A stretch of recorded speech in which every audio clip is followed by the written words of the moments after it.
இன்றைய தியானம். அவர்கள் சந்ததியானது ஜாதிகளின் நடுவிலும் அவர்கள் சந்தானமானது ஜனங்களின் நடுவிலும் அறியப்பட்டிருக்கும். அவர்களை பார்க்கிற யாவரும் அவர்கள் கர்த்தரால் ஆசீர்வாதம் பெற்ற சந்ததி என்று அறிந்து கொள்வார்கள். ஏசாயா 61:9.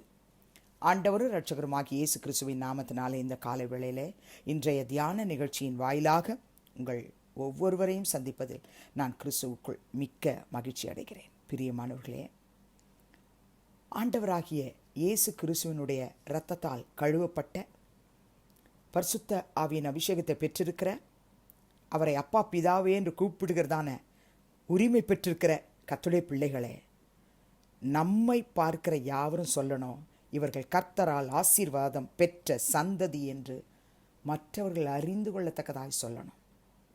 இது கர்த்தர் தம்முடைய ஜனங்களுக்கு, இஸ்ரவேல் ஜனங்களுக்கு சொல்லப்பட்ட வார்த்தையாக இருந்தாலும், ஆண்டவராகிய இயேசு கிறிஸ்துவின் மகிமையான சுவிசேஷத்தை கேட்டு இருளிலிருந்து ஆச்சரியமான ஒளியினிடத்திற்கு வந்திருக்கிற என் அன்பு சகோதர சகோதரிகளே, நம்மை பார்த்து சொல்வார்கள், இவர்கள் கர்த்தரால் ஆசீர்வதிக்கப்பட்ட சந்ததி என்று. ஏசாயா 44:3 கர்த்தருடைய ஆவியானவர் எழுதி வைத்திருக்கிறார். யாக்கோபுக்கு, இஸ்ரவேலுக்கு, தாகமுள்ளவன் மேல் தண்ணீரையும் வறண்ட நிலத்தின் மேல் ஆறுகளை ஊற்றுவேன், உன் சந்ததியின் மேல் என் ஆவியையும் உன் சந்தானத்தின் மேல் என் ஆசீர்வாதத்தையும் ஊற்றுவேன். நம்ம மேலே, நம்முடைய சந்ததி மேலே கர்த்தர் அவருடைய ஆவியையும் அவருடைய ஆசீர்வாதத்தையும் ஊற்றுவேன் என்று சொல்லுகிறார். நீங்கள் ஆதியாகமம் 22 ஆபிரகாம் தன் ஒரே குமாரனை ஈசாக்க பலி செலுத்தும்படி கர்த்தருடைய வார்த்தை கீழ்ப்படிஞ்சு மலைக்கு போகிறத 22 வாசிக்கலாம்.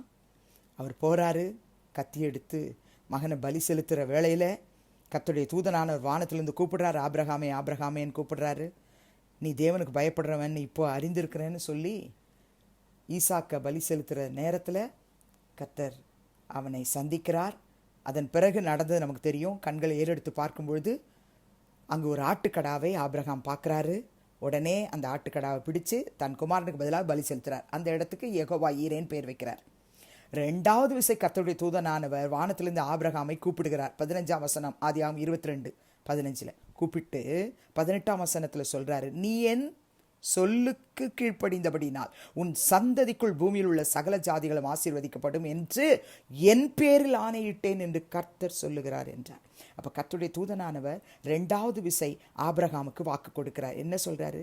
உன் சந்ததிக்குள்ளதான் பூமியில் உள்ள சகல ஜாதிகளும் ஆசீர்வதிக்கப்படும். ஒரு மகன் ஈசாக்கு, அவன் மூலமா சந்ததிகள், அவன் மூலமா சகல ஜாதிகள் ஆசீர்வதிக்கப்படுவார்கள் என்று கர்த்தர் பேரிலேயே ஆணையிட்டு சொல்றார்.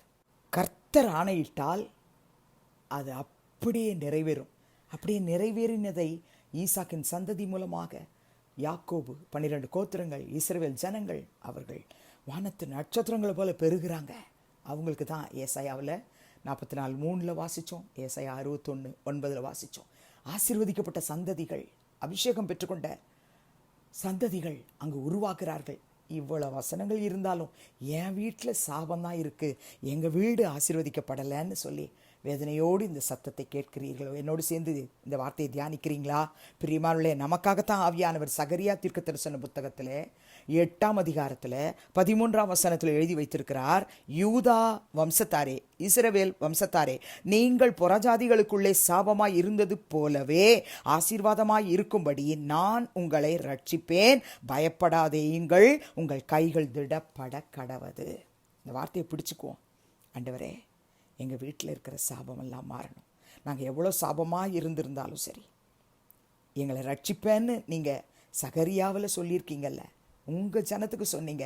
நாங்களும் உங்கள் பிள்ளைங்க தான்ப்பா, உங்கள் சந்ததி தான், உங்கள் ரத்தத்தால் கழுவப்பட்ட பிள்ளைங்க தான். இந்த சாபத்தெல்லாம் நீக்கி போட்டுட்டு ஆசீர்வாதமாக எங்களை மாற்றுங்கன்னு செபிப்போம். பயப்படாதீங்க, உங்கள் கைகள் திடப்பட கடவுது என்று சொல்கிறார்.